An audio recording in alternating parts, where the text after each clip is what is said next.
They were an ancient predator which used to roam North America and were made famous by the TV series Game of Thrones.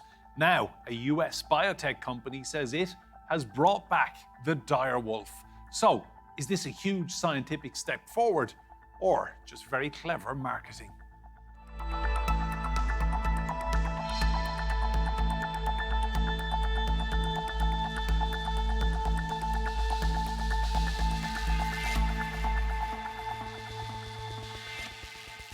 Hello and welcome to Roundtable. I'm Enda Brady. Now, a Dallas-based company claims to have produced 3 dire wolves. It's a species which became extinct 12,500 years ago.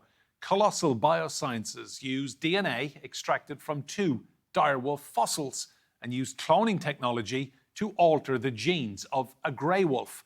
But questions have been raised over how real these dire wolves are and the ethics around so-called de-extinction. Tiny paws, twitching noses, and soft squeaks. Remus and Romulus are 2 of 3 pups created by a Dallas-based biotech company. Colossal Biosciences says it's brought back a creature lost to time, the dire wolf. They were produced by inserting dire wolf DNA fragments from a 13,000-year-old tooth and a 72,000-year-old ear bone into grey wolf embryos. So de-extinction to us is recreating these phenotypes. So a grey wolf is the closest living relative of a dire wolf. They're genetically really similar, 99.5% similar. And phenotypically, their morphology is also similar, only dire wolves are larger, more muscular, and have these light-colored coats and other things that we can see from the fossils. Dire wolves were thrust into modern mythology by the hit TV series Game of Thrones. Ghost is one of 6 dire wolf pups found by the children of House Stark. He is adopted and raised by Jon Snow, becoming his loyal companion. Dire wolves roamed North America before becoming extinct over 10,000 years ago. But many scientists are not convinced by these hybrid animals, and the technology isn't there to fully recreate an extinct species. Yes, they have slightly genetically modified wolves, maybe. And that's probably the best you're going to get. And those slight modifications seem to have been derived from retrieved dire wolf material. Does that make it a dire wolf? No. Does it make a slightly modified grey wolf? Yes. And that's probably about it. Remus and Romulus may look like dire wolves, but how dire are they? Well, let's meet our guests. Joining us from Coventry, we have Helen Pilcher. She's a science writer and author. From Cardiff in Wales, we have Dr. Rhys Jones. He's an associate professor at Cardiff University in evolutionary biology, and he's the author of Becoming Dr. Jones. And from North Carolina in the United States, we have Ben Novak, lead scientist at Revive and Restore, and a lead coordinator for conservation cloning projects. You're all very welcome to Roundtable. Helen, to you first. So this breed of wolf was made famous by Game of Thrones. Something tells me that there's a game of PR and spin going on here. Am I wrong? Am I wrong? Well, you're not wrong, no. I wrote a piece on this last week basically saying exactly that. So Colossal are the company behind this announcement. They're a company based in America, and their key projects, amongst them are plans to de-extinct various different species. So de-extinction means bringing extinct species back to life. And in this case, the news was that they had brought back the dire wolf. Now, the dire wolf, as you said, is made famous in Game of Thrones. They claim that they have de-extincted it, that they have made a new dire wolf. They've basically brought it back from extinction. But this was kind of panned unanimously in the academic sector, who went, whoa, hang on a minute, you haven't done this. What you've done is taken a grey wolf, which were alive and well, and changed it a little bit genetically and then called it a dire wolf. Now, that's not the same thing. So my point that I made in the piece that I wrote was that this really, to me, smacks of a great big PR exercise, that they knew this would generate them headlines. And I think that's a massive shame because, as we'll come on to, I'm sure, there is actually some really good science hidden within that project, looking at helping to restore endangered species. But have we made a dire wolf? No, we haven't. Ben, just give us your thoughts on what Helen has just said there. Is this all a game of spin? Well, scientifically, I've been defining de-extinction for over a decade. And if we look just at the science, the answer is not yes or no to whether or not you can call this a dire wolf. De-extinction has always been the practice of recreating something that is a hybrid, something that is new, that has ecological traits of an extinct species. And this may have that, but we don't know yet because the data has not been fully presented. But the real goal of de-extinction is to restore ecological roles in the wild. That is at the heart of the work that I'm a part of. And that is the goal that was set out by the International Union for the Conservation of Nature almost 10 years ago for the practice. And whether or not this will or can ever fit the bill is, I think, the real heart of the question, rather than are they or are they not de-extinct dire wolves, because those two things are connected. So, Ben, tell me, is de-extinction then possible? Oh, absolutely. By the definition that I said, resurrection is not possible. We cannot recreate a species that went extinct hundreds or thousands of years ago because we don't have living cells with intact genomes. We have to gene edit living relatives. So it really is about creating what the IUCN defines as a proxy to place in nature and be a substitute to fill a role. We define this by ecotype, definition of genomes, morphology, behavior, and ecological context. Helen, to you, give me your impression of the secrecy around this project, because from what I'm hearing, a lot of scientists, the first they read about it was when they picked up newspapers or went online. This was not in any way talked about in the scientific community outside of this company. I mean, I think that's correct to an extent. There's the way that academics do science, which is that they do their research, they publish their research in a peer-reviewed journal, which means that the research is then forwarded to other researchers who can check over the data. They can try and replicate it. They can see how valid the data is, and then it gets published. Then it's released to the wider world, and more scientists can then interrogate that work. Now, the way private biotech works is different. So Colossal is a private biotech firm, and a lot of their technology will be proprietary. So the way they do their science is behind closed doors, and Colossal do go to great extents to be as public as they can. I mean, I've spoken to these guys a lot. When you talk to them, they will give you information. But what we're seeing here when they release the direwolf to the world is the polished version of this project, the headlines, the media-friendly version that they want us to see. And as yet, they have not published the underlying data. Now, I believe they've published some of the data on the direwolf genome, on the results where they extracted some of the ancient DNA from the fossils that they used to get the genetic information that they needed. I believe some of that is available now. But for me, the actual meat of the data here is the experiments looking at how specifically in detail they created these animals, and they're not there. So we know, for example, that they created 3 healthy direwolf / not direwolf pups, call them what you will. And we know that they transplanted, I believe it was something like 48 embryos.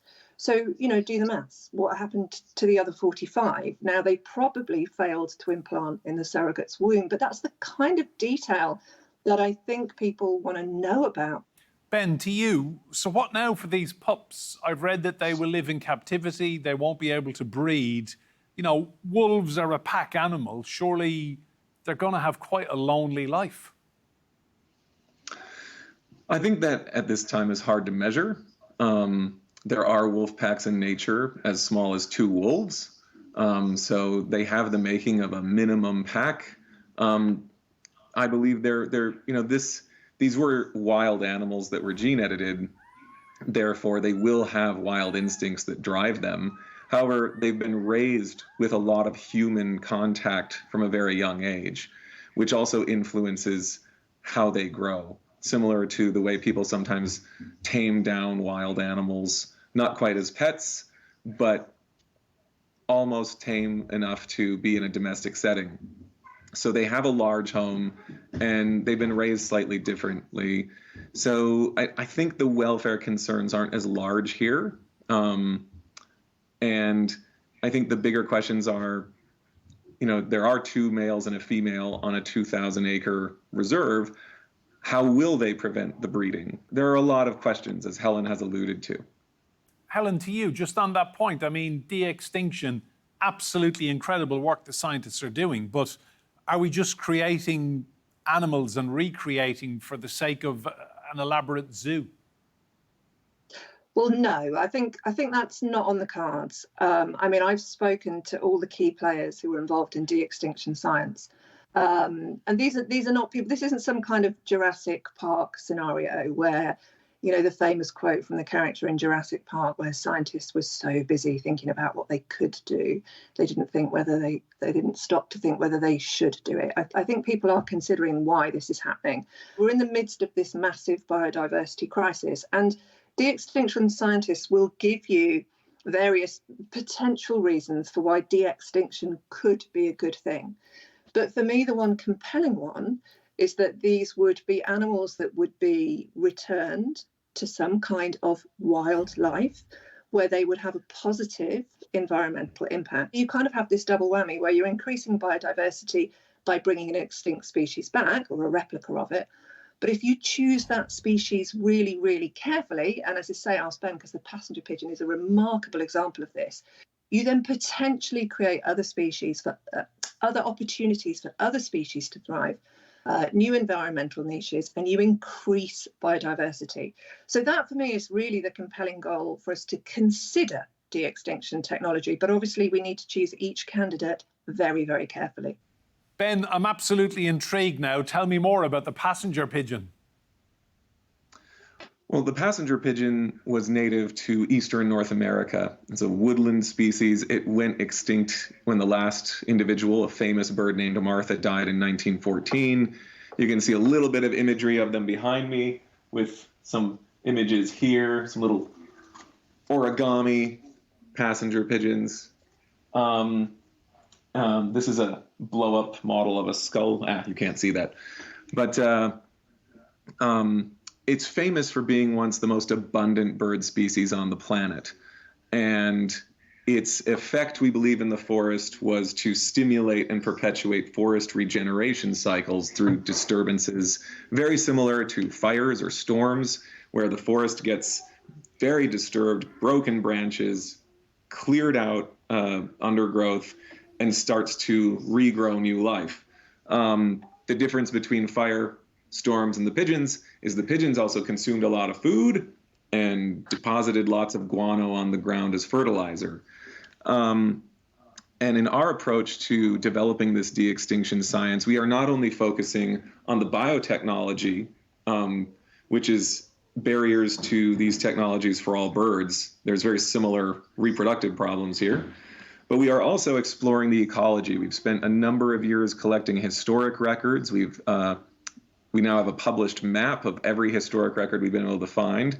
And we are, in the next 2 months, starting a pilot project to actually put pigeon guano on a patch of forest floor in Wisconsin to start actually measuring, as scientifically as much as we can, the response of the forest. And this will give us more insight into how the passenger pigeon benefited forests in the past, how it can benefit them again when restored. We are, I will say for passenger pigeons, we are not to gene editing yet. We hope to begin that work in about 2029. Thanks, Ben. Let's bring in Rhys in Cardiff. Rhys, to you, what do you make of the argument then that people should be spending all of this money on species that can be saved? You know, northern white rhino in Kenya, 2 left in the whole of the world. What do you make of the argument that, you know, species that are alive, well, living right now, but massively under threat, that's where the investment should be going? Yeah, I couldn't agree more. And that's exactly where the money should be going. I was lucky enough to work with the last 4 northern white rhino in in Kenya, up in Old Pajata. And, now we're down to the last individual. We're seeing the extinction of a species. It's heartbreaking. This is really where we should be putting the money. And, it's not just northern white rhino. We've got, certainly, if we're sticking with Africa, we've also got things like the African forest elephant, which would definitely benefit from this technology. And just to you again, Rhys, do you think there should be some leadership at government level on this, that rather than private companies, if we're seeing governments like the Kenyans, others working together, do you think it needs a political driver to make this happen? This is a huge responsibility, and it shouldn't, I don't think things should be in private hands, because we need to join up our thinking here on how we best save the species that are at risk of extinction.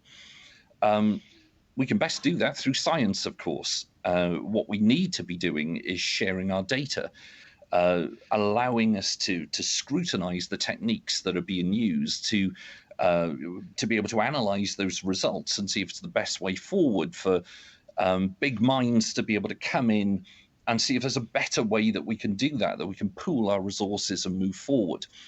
There are so many animals around the world that are currently at risk of extinction, and that's being driven by us. That's being driven by the anthropogenic expansion across the globe, and habitat loss, and our dependency on plastics as well is causing massive issues globally. And so we really do need joined up thinking on this. Helen, to you, it strikes me that there seems to be an ocean of money for big private projects like Colossal, and yet when it comes to major conservation projects in countries like Kenya, that money dries up into a little trickle. I think there is this massive disparity. I mean, you look at Colossal, which I believe is valued in the region of about $10 billion. They have a lot of very high-profile celebrity backers. As I've already said, they're very good at producing PR. And then you look at the work, for example, on the northern white rhinos. So, Rhys has already alluded to the fact that we have just like 1 or 2 northern white rhino left at the moment. And a lot of the work being done on that is coming out of essentially an academic venture, a zoological project in Germany, a guy called Thomas Hildebrandt, who is truly remarkable. And when you talk to him about the funding for his project, you realize that he is putting everything into this. Like if Colossal have this massive bank account, the northern white rhino is like searching your pockets for loose change. And bearing in mind how comparatively little funding they have, the quality of the work coming out from that project is phenomenal. So I can tell you that, they have made, for example, test tube rhino embryos. And Thomas's work in Germany is now looking at whether or not he can implant these little test tube rhino embryos back into some surrogate rhinos to produce more northern white rhinos before the last 2 die. And this is using really cutting edge science. This is using stem cell biology. This is borrowing methods from the human reproductive world, human assisted reproductive world that have been fine tuned for endangered species. And for me, this is where the value of de-extinction really is. So when you have 2 animals left, when you have 2 northern white rhinos left, you can say it's not extinct, but it basically is. These are 2 females and they can't breed. The species is basically a ghost. So our efforts to save the northern white rhino, is that conservation or is that de-extinction? Because the species is basically gone without these projects. And for me, one of the really exciting things to come out of companies like Colossal or outfits like Revive and Restore that Ben works for is they are developing new technology that can be applied, this very high-tech technology that can be applied to endangered species that we will lose if we don't use it. So it's giving hope for the most hopeless of species that are teetering on the brink of extinction. Rhys, I was very lucky in 2018. I ran 5 marathons in 5 days in Kenya, and they finished in Ol Pejeta. And afterwards, they took us to see the last 2 remaining northern white rhinos. And I've followed the story very, very closely ever since. I mean, it broke my heart to see what humans had done, first of all. But in following the story in the last few years, there does seem to be great positivity that science can work a miracle here. Yeah, absolutely. It's remarkable if we think back, a couple of hundred years, that white rhinos used to herd. They used to be in herds across the African plains, and it's quite astonishing now. I used to run an East African field course to see these animals in the wild, and it was quite remarkable to me over a 20-year period how much more difficult it became to see those animals in the wild just over that short period. And that's directly down to poaching those animals for their horn, and also habitat loss as well has played a major role in seeing the demise of the rhinos in those areas. I couldn't agree with Helen more in the fact that, she for me has just really defined what de-extinction should be. So when we've got small populations, they've only got a few varieties of the genes left. I mean, with the northern white rhino, it's basically we're fixed now. There's no variety there, and if there's no genetic variety, natural selection can't act upon it. Evolution can't happen within that species. So that's fine if there's no change in the environment. But if we start to see a changing environment like we are, we're in the 6th extinction now, you really need a lot of genetic diversity within a population for it to be able to survive. And when that disappears, that's when this technology, by reintroducing genetic diversity that we can find in our museums, in museum samples, for instance, and reintroducing that variation allows natural selection and evolution to happen. Ben, final question to you. What other animals are there right now at risk that you think could be saved with all of these scientific breakthroughs? Where do you think the focus should be? Well, there are a lot of species that biotechnology can help right now. And Revive and Restore works with a number of those. We have 50 active projects in 20 nations around the world, working on genomes, stem cells, and other technologies now for around 200 species. One of our flagship projects is the endangered black-footed ferret, which this really goes well with Rhys's point just now about genetic diversity. The biodiversity crisis has 2 parts. One is we've lost many, many species that play critical ecological roles. The second is the species that are surviving have lost so many individuals and so much genetic diversity that their ability to continue to adapt and naturally evolve has been compromised. One of those species is the black-footed ferret, which went down to just 7 unique individuals. A breeding program has been very successful in bringing many, many babies into the world, over 11,500 babies over 35 years, for a population today of around 600, some in the wild, some in the breeding program. And thanks to biobanking, and this is a critical technology that has been around for 50 years, thanks to biobanking cell lines in the 80s, we, with our partners through Revive and Restore, have been able to bring a new genetic individual into the population through cloning. We have 3 clones, 2 of which are fertile and able to breed. The first one, unfortunately, she had to have a surgery and she couldn't breed, but she's lived out a very nice, posh life. And last year, one of our clones reproduced and had babies, marking the first time that there are baby ferrets with new genetic diversity in the population. This is the first time this has ever been done in any conservation program in the world. And it is a technology that could help many, many species. And when you add gene editing to this, you can recover more genetic diversity from the past, potentially produce alleles for disease resistance, which we are also working on with this species, or to climate resilience in corals. There are a lot of ways biotechnology can help species that builds upon the habitat protections, legal protections, restorations, toxin cleanup, and other conventional measures that have to be there to confront this biodiversity crisis. You can add biotechnology right on top of all of that and improve the efficiency and outcome for some of these species. It's no panacea, but all of these tools will be vital to accomplishing the goals that have been set out by the UN and conservationists around the world, which all need more national support from every nation to accomplish these goals. We can no longer be cutting programs for biodiversity. We need more than nonprofits like Revive and Restore, more than private companies with money. We need governments to fundamentally invest in a greener world. Ben, thank you. What a wonderful positive note to end this edition on, and to Rhys and Helen as well. Thanks for your insight. Remember, you can see more discussion and debate on our YouTube channel. Just search for Roundtable TRT World. But for now, from me, Enda Brady, and all the team here, goodbye and thank you for watching.